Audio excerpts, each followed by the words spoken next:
I guess it's been a little bit, but it seems like the cats of Maine are focused on the forecast yet again. Probably the sweater is distracting them.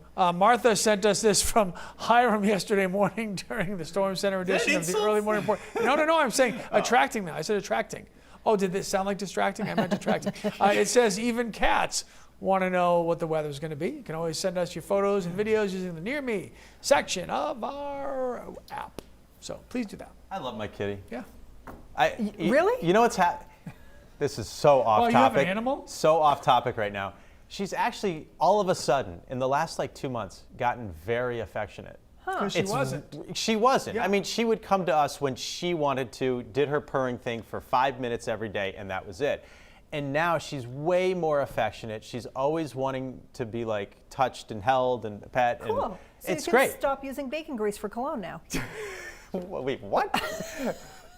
What? Dude, she just messed with you. I don't even understand the reference. I do. I don't, what? You're using bacon grease to make her because come to you and... Oh, like I'm baiting her. Yes. Like I'm bear baiting. It's a trick. Now I get it. If you have to explain it, it really loses its Look, punch. I mean, you should have known better that was going to go way over my head. I don't have a funny bone in my body. So that's on you, Sharon. That's on you. I'll never make a joke in your presence again. No, please don't, because it won't land. It's still up there, actually, I think. All right. We could recap all of yesterday's storm because, yeah, there was a lot of snow and there was a lot of rain and there was a lot of wind.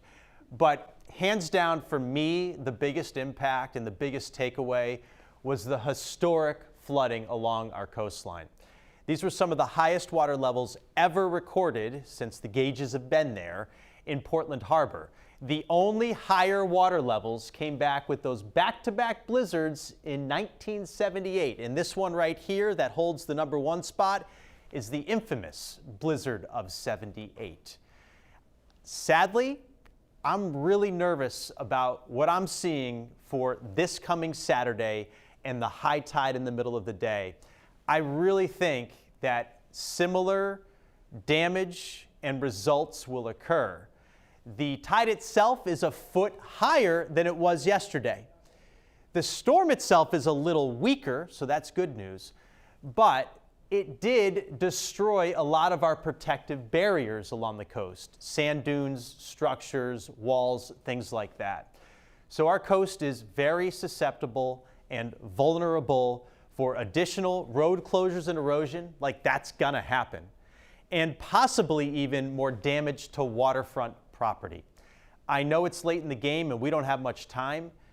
Do what you can to shore up things again, because it's probably gonna happen again. The odds favor it, they really do. Can't stress that enough.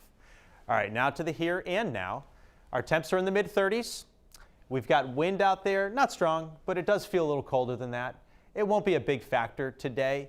We've got a front that'll pass this afternoon and evening with a snow shower flurry. No big deal. 2 quiet days in a row to do some work and projects and shore things up. So clear, tranquil this morning. You're looking for sun. I think a lot of us are at this point. You'll have it all morning long. It's going to be beautiful.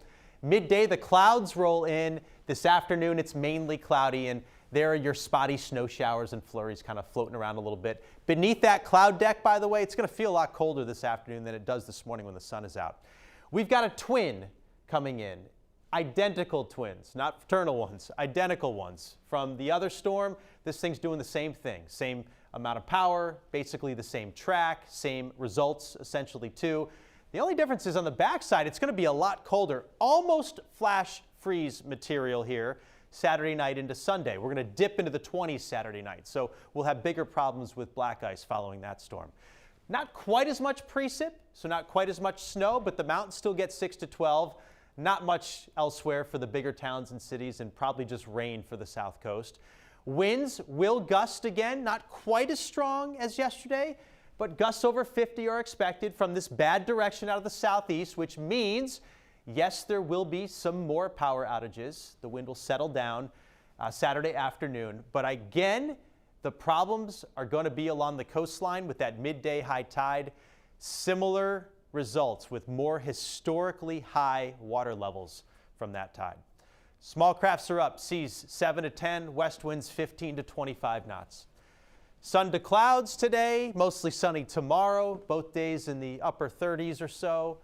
We're going to be real warm with this next storm, so there won't be much snow for most of us, but the mountains will get quite a bit here late Friday night and early Saturday before the changeover. Saturday afternoon does quiet down, almost like it did yesterday, you know. Maybe we'll get a little sun in the afternoon too. And then it's a lot colder following it. Sunday, 30 degrees, upper 20s, middle of next week with another storm chance. That would likely, if it gets to us, be all snow.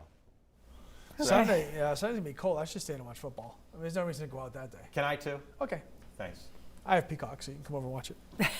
Don't get me on that. Okay. Goldie, don't get me on that. You had Let's to move on. ignite that fire.